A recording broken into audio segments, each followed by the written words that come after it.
کیا چیز ہوتی ہے جو آپ 11ویں شریف میں اتنے دور سے آئے ہیں.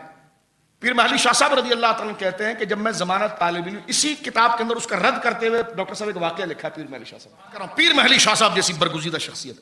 کہتے ہیں جب میں نے درس مکمل کر رہا تھا اور بس میری کتابیں بھی مکمل ہو رہی تھی، پیر محلی شاہ صاحب کہتے ہیں ابھی میری کتابیں مکمل ہو رہی تھی، کہتے ہیں میں نے دل میں، کیونکہ بڑے بزرگ شخصیت تھی اور پیدائشی ولی ہیں،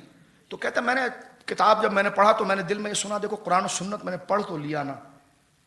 اور سمجھ بھی گیا، اور سمجھ کے اس مسئلے میں پہنچ گیا کہ ایمان بچانا بہت مشکل ہے، اور لوگوں کے ساتھ مل جل کر رہنا تو یہ اپنے لیے بھی بہت بڑا خطرہ ہے. تو کہا کہ میں جیسے ہی استاد صاحب میرے سر پہ پگڑی باندھیں گے نا اور کہیں گے جاؤ، تو میں پڑھنا پڑھانا نہیں کروں گا، غار میں چلا جاؤں گا، اور جب تک زندہ رہا غار میں رہوں گا، جو مزدوری ہوئی چھپ کے میں خود رزق حلال کماؤں گا اور کھاؤں گا، اور وہیں رات کو اندھیرے میں اکیلا سوؤں گا، اپنی عبادت وہیں کروں گا، کسی سے ملوں گا جلوں گا نہیں، صرف اللہ کا ہو کر رہے. کہتے یہ میں سوچ رہا تھا اور راستے میں چل رہا تھا، میرا مدرسہ سامنے تھا، میرا مدرسہ سامنے تھا. کہتا ہے کہ ہمارے مدرسے میں ایک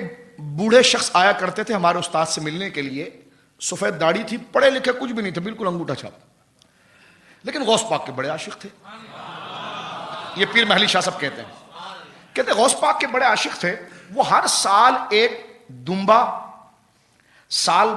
11ویں والے دن خریدتے اور اگلی 11ویں تک اس کو پالتے، اور جیسی 11ویں کا دن آتا اسے اللہ کی راہ اللہ کے نام پر ذبح کر کے اس کے گوشت کی 11ویں شریف بنا کر لوگوں کو کھلا دیتے تھے. اور غوث پاک کے بڑے عاشق تھے. یہ حضرت پیر محلی شاہ صاحب کہہ رہے ہیں، کہتے جب میں مدرسے کی طرف جا رہا ہوں اور یہ خیال میرے دل میں آ رہا ہے کہ میں پڑھنا پڑھانا نہیں کروں گا، غاروں میں چلا جاؤں گا، اتنے میں نے دیکھا تو وہی بزرگ ساتھ میں کسی باغ کے اندر اپنے ایک دمبے کے ساتھ کھیل رہے ہیں، وہی دمبا جو ہر سال وہ پالتے تھے، ہر سال وہ پالتے تھے. کہتے ہیں کہ وہ مجھ سے اتنے دور تھے کہ پہلے تو میں سمجھ نہیں پایا وہ کون ہے، لیکن جب قریب گیا تو دیکھا کہ یہ تو وہی بابے ہیں، اور بابا کی آواز میرے کانوں تک آئی. ابھی تک میں بالکل قریب نہیں گیا، لیکن وہ اتنے زور زور سے اپنے دمبے کے ساتھ محبت میں باتیں کر رہے تھے، وہ دمبا جو غوث پاک کے نام پر پالتے تھے، اس سے پیار کر رہے تھے کہ اسے کبھی اپنے کندھے پر چڑھاتے، کبھی لیٹ جاتے تو سینے پر بٹھاتے، اور زور زور سے کہتے میرے محبوب دلیلا، یعنی میرے محبوب کا یہ دمبا. کہتے اتنے دور سے مجھے آواز آئی، اور تھوڑی دیر میں انہوں نے وہ دمبا سینے سے اتار کر نیچے رکھا اور کھڑے ہو کر اپنی ٹوپی سیدھی کرنے لگے، اور مجھ سے دور سے کہنے لگے سید صاحب پڑھنا نہ چھوڑنا، پڑھنا نہ چھوڑنا، پڑھنا پڑھانا ضروری ہے. تو پیر محلی شاہ صاحب کہتے ہیں وہ انگوٹھا چھاپ بابا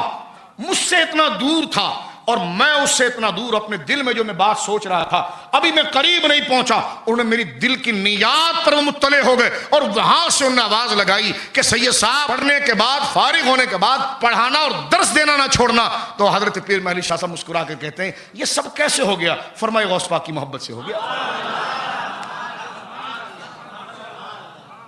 بولیں سبحان اللہ. تو محبتوں کی یہ تاثیر ہوتی ہے.